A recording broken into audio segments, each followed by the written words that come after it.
Good morning, I'm here at Morpeth Station. Got up to Newcastle last night via Middlesbrough on the first LNER service, and later on today I'm going to be trying Lumo for the first time. But I've got a bit of time to kill, so I'm going to try and get in 2 episodes of exploring the East Coast. The first will cover here Morpeth and also Cramlington, 1 station south, whilst the second episode will cover Manners, Newcastle, possibly Chesterley Street if I have time later. But first, welcome to Flights and Times.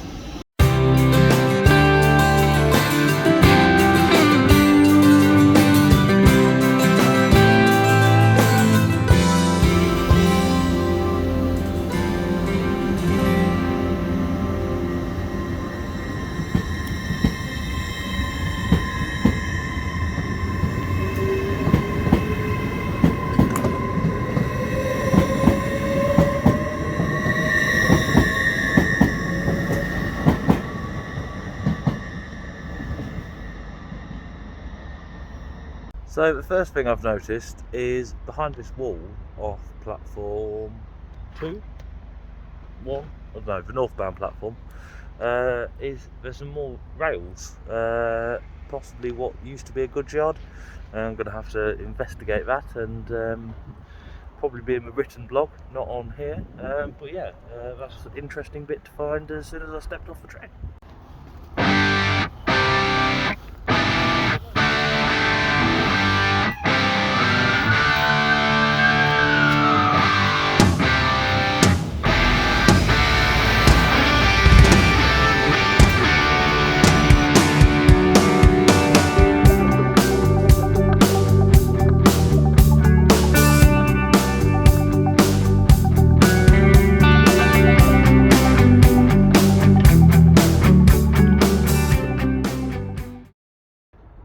So the first thing to do in Morpeth, not far from the station, it was about a 5-minute walk here, is Morpeth Castle, which you can see behind me.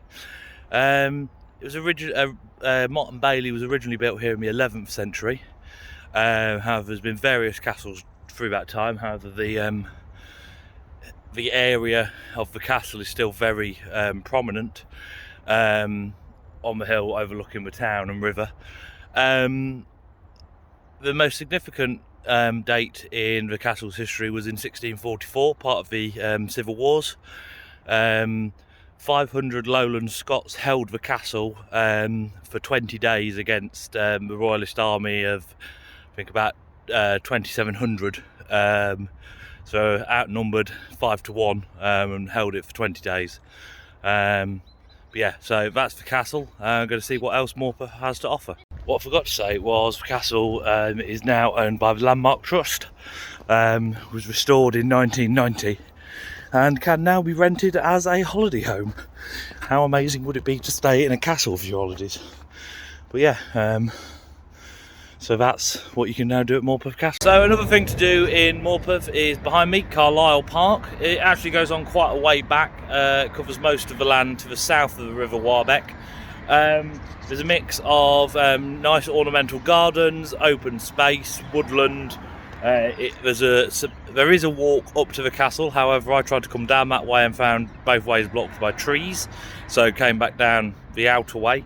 There's also things like a bowling green and things like that, so yeah, it's a wonderful open space for the community, and has won numerous awards.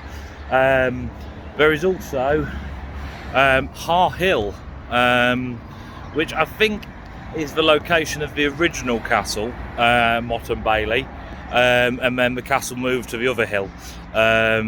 So yeah, I'm not entirely sure about the history there, but yeah, so Carlisle Park, I'll show you some clips of that before heading to town and see what else there is.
Behind me is another one of Morpeth's Grade 1 listed buildings, Morpeth Chantry. It was originally built in the 12th century as a joint chapel and toll house. What a combination. And lasted as a chantry until 1547, when the suppression of the chantries led to its closure. It was then a grammar school until the 1800s, when that moved elsewhere. Then had a selection of commercial purposes, including a mineral water factory. Didn't know that mineral water came from factories, but yeah. And it is now the Tourist Information Centre, Arts, Music and Crafts Centre and Bagpipe Museum. So yeah, unfortunately I've not got time to go in and see what the Bagpipe Museum has to offer. But yeah, so I'm going to continue up the high street, but if you are in Morpeth for longer than the hour that I am, why not check it out? Behind me is the final stop on my mini tour of Morpeth, Morpeth Clock Tower.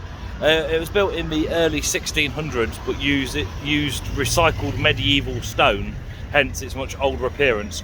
It's got a peal of 6 bells that were recast in 1951 as part of the Festival of Britain, and the top story was actually built later in the, I think, the 1800s to accommodate the original peal of bells. So yeah, also I've not got much about it, but behind me is Morpeth Town Hall. As you can see, I'm back at Morpeth Station. Forgot to mention whilst I was in town, there is a weekly market on a Wednesday. Also the first Saturday of every month there is a farmers market, so why not check it out if you're around at that time. In terms of getting here, there's an hourly northern service up from Newcastle, stops at Manners and Cramlington on the way. It actually comes all the way from Carlisle. So that's hourly. That extends once in the morning, once in the evening up to Chat Hill. There is also a mix of Lumo, Trans-Pennine Express and Cross Country, I believe, that stop here on their way to and from Edinburgh. And I think potentially there is the very occasional LNER service. So there is a good spread, a lot of connectivity up and down the East Coast Mainline, also a little bit across to Carlisle on the West Coast.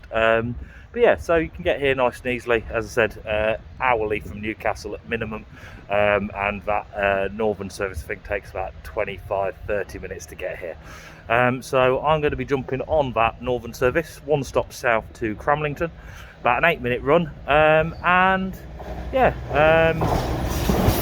clearly this cross country doesn't stop here, so I'll see you at Cramlington.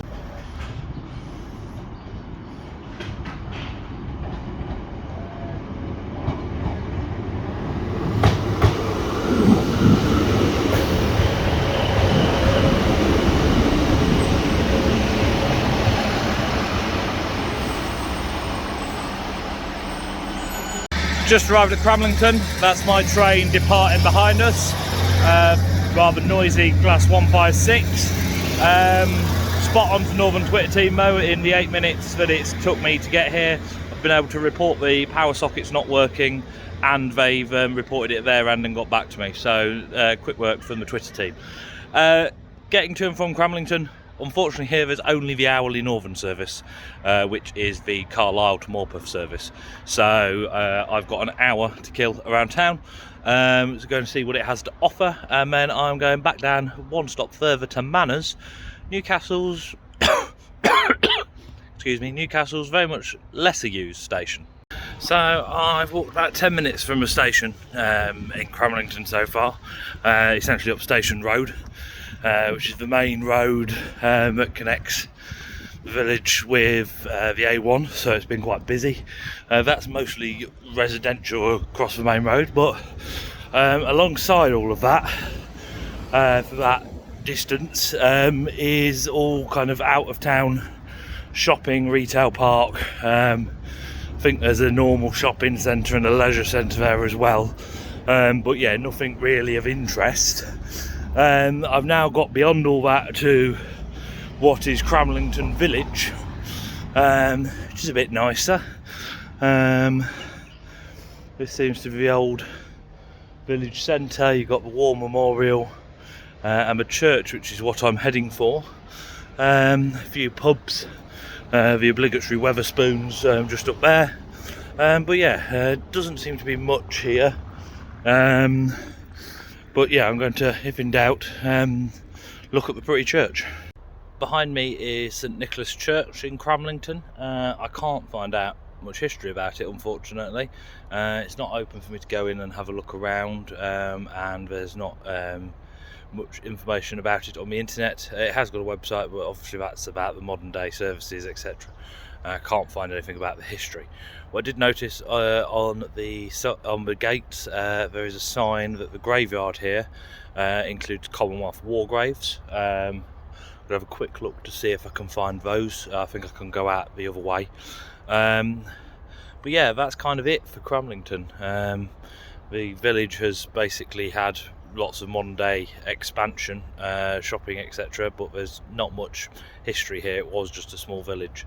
So yeah, I'm going to walk back to the station and I'll see you there. I'm back at Cramlington Station, and that pretty much concludes this episode of Exploring the East Coast. All it leaves me to say is, if you've liked this video, please check out the others in the series. Please like the video, subscribe, comment, share if you want. Before I completely fog up, thank you for watching and goodbye.